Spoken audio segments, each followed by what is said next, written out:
So here we are into the neck and upper back. So let's come up here. So in between from the neck all the way down to the arm, we have a bunch of nerves that occur. We call that the brachial plexus. Now, what we have in between each vertebra is a disc, right? Which you probably heard of before. And in between each disc run the nerves. So the discs function as two things: shock absorbers and spacers for the nerves, right? So let's add the nerves. Now, it looks a little overcomplicated right now, but if we zoom in onto a single nerve, let's just pretend like we're looking only at this one nerve. Let's just say this is the painful area of your nerve. Here's where that nerve comes out of. That's the C5 spinal nerve. View that as the I-5 highway, right? And that I-5 will branch off to another nerve, to another highway, which will branch off to another highway. So you know that if there's like traffic or inflammation, so to speak, on the I-5, or it can slow down things on the 52, which can kind of affect things in other areas of the body. So that's the way I view this area. Now, when this disc gets pushed backwards, so let's get rid of this real quick. When this disc gets pushed backwards, it can push into the nerves that come out this way, as I'm mentioning before. It could be poor posture, it could be certain things like that. And then, have you ever heard of disc herniation before?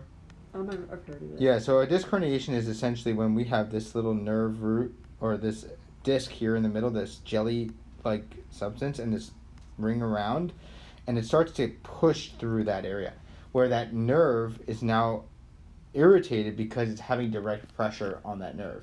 So think about like somebody stepping on a garden hose, where what we're doing is we're literally cutting off blood flow. And in this case, or water flow, we're cutting off nerve flow.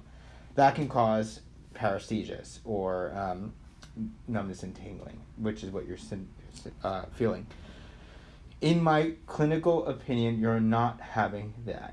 So there's a difference between a protrusion and an extrusion. Extrusion or a disc herniation is what I'm just talking about, is where it kind of like breaks through and it sets off a ton of inflammation, and it can cause direct compression. It doesn't seem like that is happening to you. So if I took an MRI of you, and we saw an MRI or the blueprint of you, it wouldn't say a disc herniation, or it may say disc herniation without extrusion, meaning it's not breaking through the surface. Imagine the water inside the contents and it stays in there. If we poke a little pinhole, that's when it starts to leak out, and that's where we can get some direct pressure. However, what can also happen in the spine, or whether low back or neck or anything like that, you can have this disc protrusion, or like that bulging that occurs out like that a little bit. So imagine this is it, and it starts to bulge out. It could still put enough compression on that area. However, I still don't think you're having direct compression. I think you're having a little bit of compression to the nerve, but I think you're having more irritation.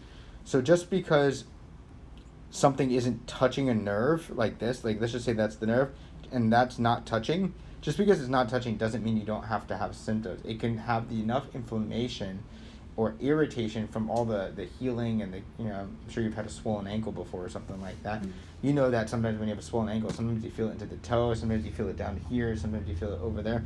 That can be the same thing here. So that's one of the reasons why I was testing you in these directions. I was testing your neck. Certain neck movements actually did increase it. Certain movements did not.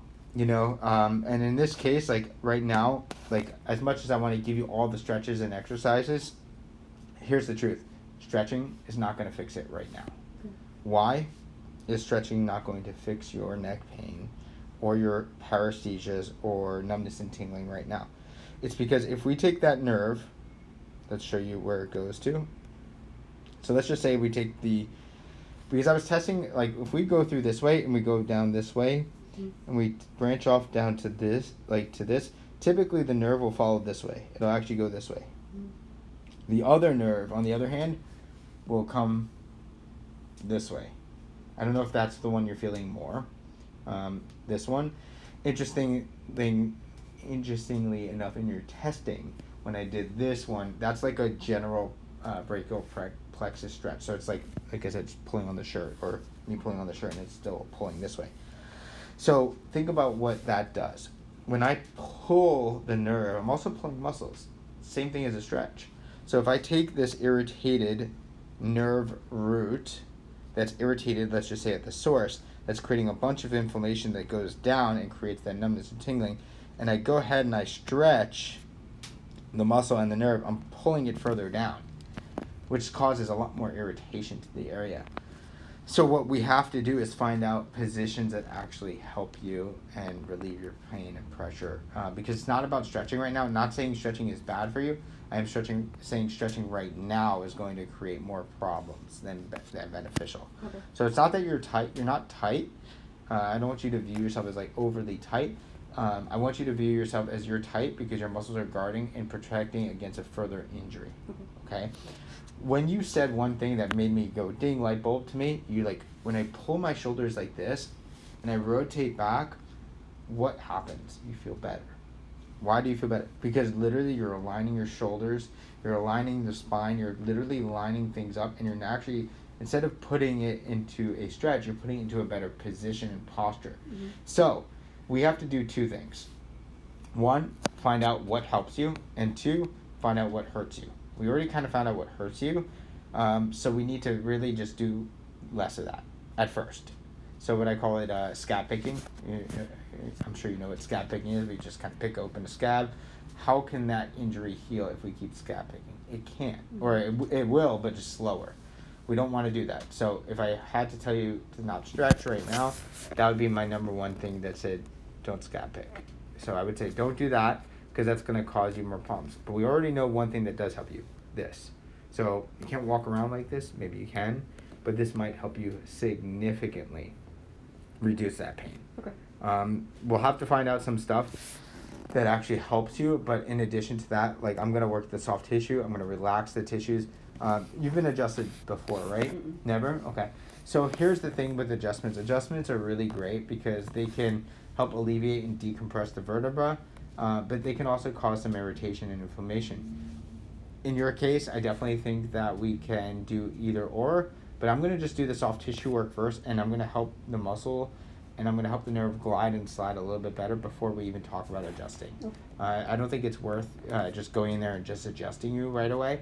I think it's more important that we actually relax it and treat some of the symptoms while addressing the cause versus just like addressing the cause. Does that make sense? Yes. I think it's like symptom relief is important too. Mm-hmm. Any questions on anything that goes down into the arm, hand, neck? No, definitely. Okay. Yeah, makes sense. Okay, so I'm gonna just